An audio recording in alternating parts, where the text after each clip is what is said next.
You can use those if they exist. I don't know, do they?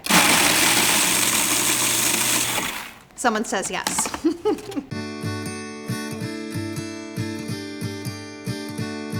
Hi guys. Today in our pantry series, we're focusing on canned coconut milk. It's really, really, really great. Works great in sweet and savory dishes. Today I'm using it on a sweet recipe just because I feel like, is it a little bit more unusual?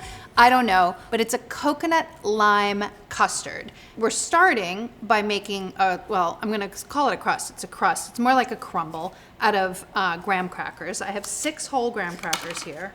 Usual graham cracker crust method, but instead of forming it into a pie plate, I'm just gonna bake it freeform on a baking sheet and then crumble it into these little cute jars. Crumble them in, just break them up a little bit and grind them up in your food processor.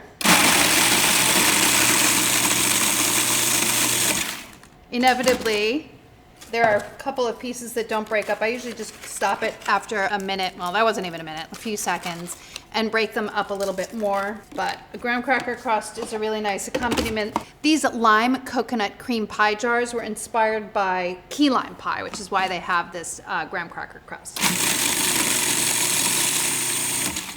If it doesn't completely grind up and there's a couple of little tiny pieces left, you can just crush those with your fingers, which is what I do, or you can eat them, which I also sometimes do. This also gets 1/8 teaspoon of salt once everything is ground up, and a tablespoon of sugar. Are there like pre-ground graham cracker crumbs? I feel like that's actually a product. You can use those if they exist. I don't know, do they? Someone says yes. And then it's 3 tablespoons of melted unsalted butter. You just want to pulse this until all of the crumbs are evenly moistened. And I have my oven preheated to 350 because this is gonna bake first. The truth is if you wanted to make these without pre-baking the crust, you could just go ahead and move on and put this right into your little jars or whatever it is that you're gonna form them into. But I like the toasty flavor that you get with the cooked version of this, but like I said, if you wanted to skip that, you could. So just spread it out. This dish also gets, as a garnish, it gets toasted unsweetened coconut flakes, and that's what this is. It's about 1/3 cup, but that's just for garnish. If you didn't want to, you could skip this. If you have sweetened coconut in your pantry somewhere, you could use that instead. I just like the unsweetened only because it's not sweetened and it's a pretty sweet dish on its own. They both bake at the same time, but the coconut will take a little bit less time. It's 8 to 10 for the coconut and about 10 to 12 for the crumb mixture. The main part of this recipe is a delicious lime coconut custard. Everything really goes into this pot. There's no like soup. It's not fussy or anything like that. You don't have to temper like pouring milk back and forth or anything like that. 3/4 cup of granulated sugar, 1/4 cup of cornstarch, 1/2 teaspoon of salt. I like to whisk together those dry ingredients before I move on. Whisk. Kind of awkward to whisk dry ingredients in a pot, but just go ahead and do it in the pot because then you don't get a bowl dirty. The main thickener in this custard is the cornstarch, which is going to thicken all of the liquids, but we're also using egg yolks, which do act as a thickener, but also they make the custard richer. Crack your egg. Eggs separate much more easily if they are cold. If you try to separate them when they're room temperature, the egg yolks are much more delicate and they break and they get into the egg white and then you have to fish them out, which is not fantastic. I mean, it's not that horrible, but it's just an extra step. One thing to remember is that if you add your eggs to the sugar mixture, you can't let it sit there too long before you start adding the liquid because the egg yolks will start to harden and form these little kernels, which you can strain out at the end, but to avoid that step, do this all in a row. So basically have your everything at the ready is really what I'm saying. So I'm whisking my egg yolks into my sugar and cornstarch mixture, and then this is a cup of 50/50, and I'm gonna whisk that in. Let's just do this, shall we? It'll be easier. It's in front of me. Make sure everything is smooth before adding all of the liquid. This also dissolves everything together, and I'm less worried about those little kernels of egg yolk. That's like hardened egg yolk. I think the sugar does that to the egg yolk.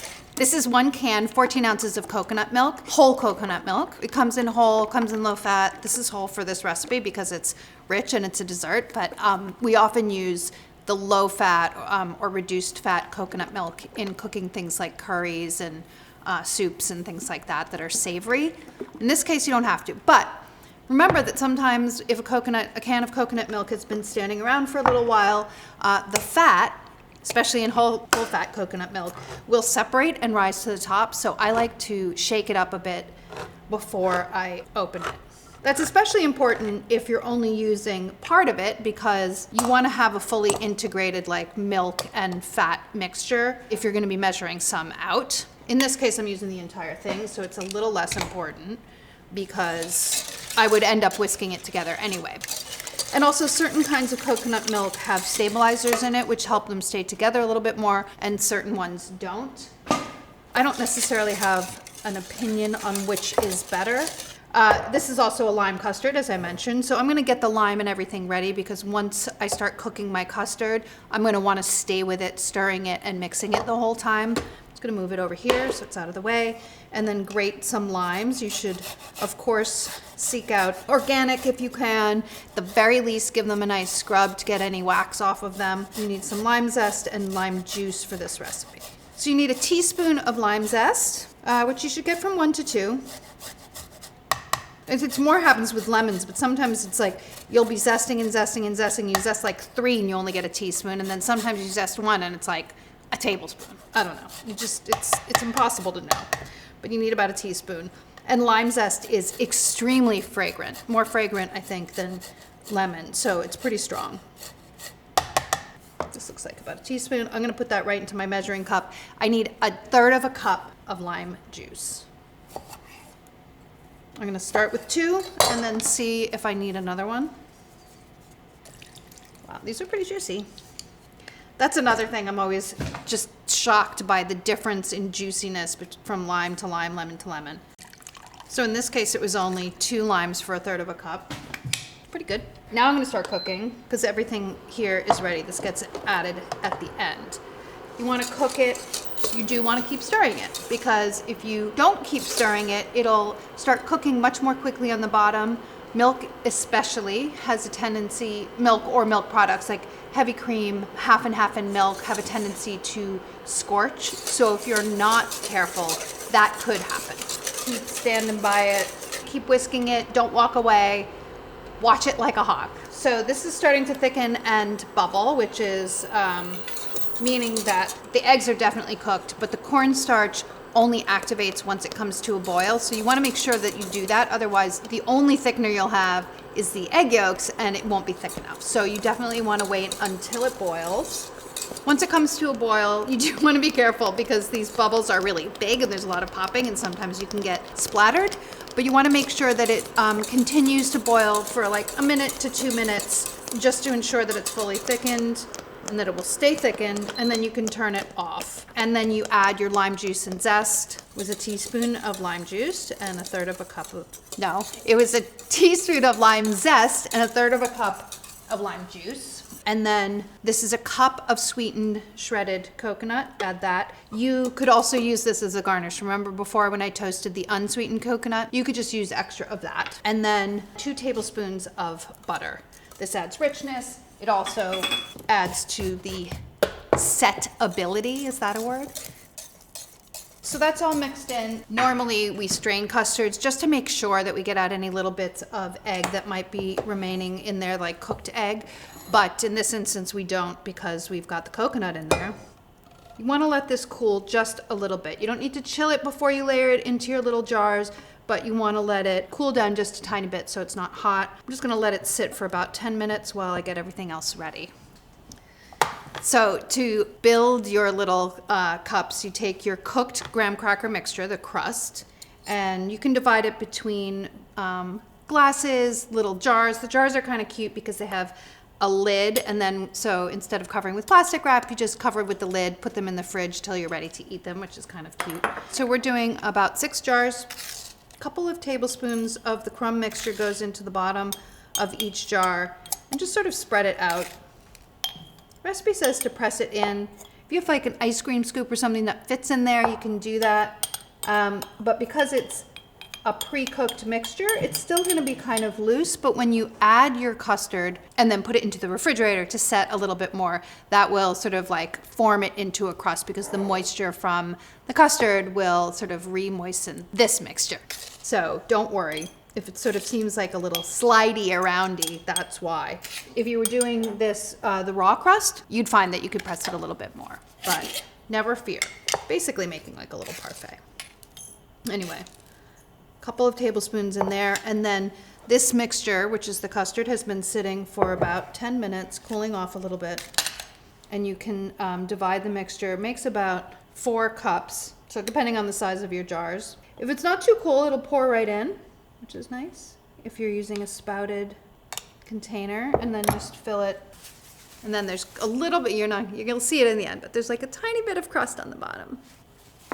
It's not crust heavy, but then you get the toasted coconut on the top, which is also additional crunch. And then just continue filling your jars like this, and then get them into the refrigerator. You want them to completely cool and set. That'll take a couple of hours, but you can certainly do it up to 24 hours ahead. Once they've had a time to chill, you can get them ready to eat. There's a couple more things you want to do to make them extra delish. Here, a little bit of whipped cream, perhaps. Dollop on top.